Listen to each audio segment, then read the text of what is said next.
Yeah, look, I started off as a physio, as you know, with the Free State, and then when Rassie took over the coaching job at the Cheetahs, he wanted us. He asked me if I would move to the conditioning side of it, which I did. So I started doing strength and conditioning with the Cheetahs, and that involved me doing warm-ups on the field. And then basically we decided that we're wasting time by just doing a normal warm-up.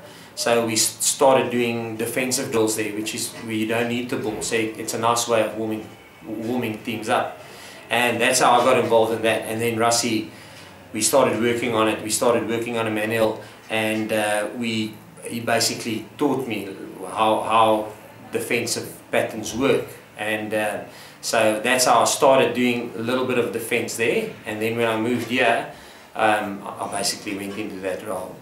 And is defence something that's sort of shared between coaches? I mean, sort of how much information sharing is done, or is this sort of completely your own concept or idea in terms of, you know, your own structure, your own manual? No, yes, I think it's a combined effort of coaches, players. I mean, I see a coach myself as a defence coach. I'm just a facilitator. I'm drawing information from players, drawing information from coaches, and we facilitate the plan for this weekend. We facilitate what went wrong, what we need to work on as a unit. So it's not one guy sitting there saying this is what we're going to do, this is what we're going to do. I can't teach Skulk Burger to defend a vacuum from a scrum, let's say for instance, or Jean de Villiers start to move defence, or Brian Banner defence from scrum start to moves. I mean, they've played numerous tests and they've much more experience, but I can facilitate the work-ons and the work and do the analysis for them, and we sit and formulate a plan together. I think so. I don't see myself as a guru at all. I see myself as a facilitator. I work with a bunch of unbelievably talented players, and that's a secret to defence. I think you can, or even to coaching, you can only coach as good a player you've got. I mean, if you've got Usain Bolt and you're a sprint coach, you're going to break world records. If you have me as your 100-meter athlete, you're going to not get me under sub 15. So I think the player makes the coach, and not the coach the player.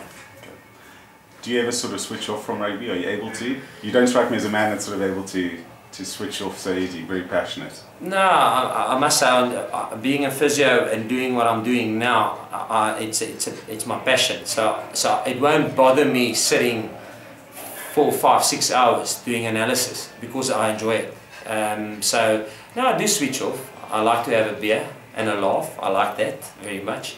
And but yes, I enjoy my job. It's not a job for me.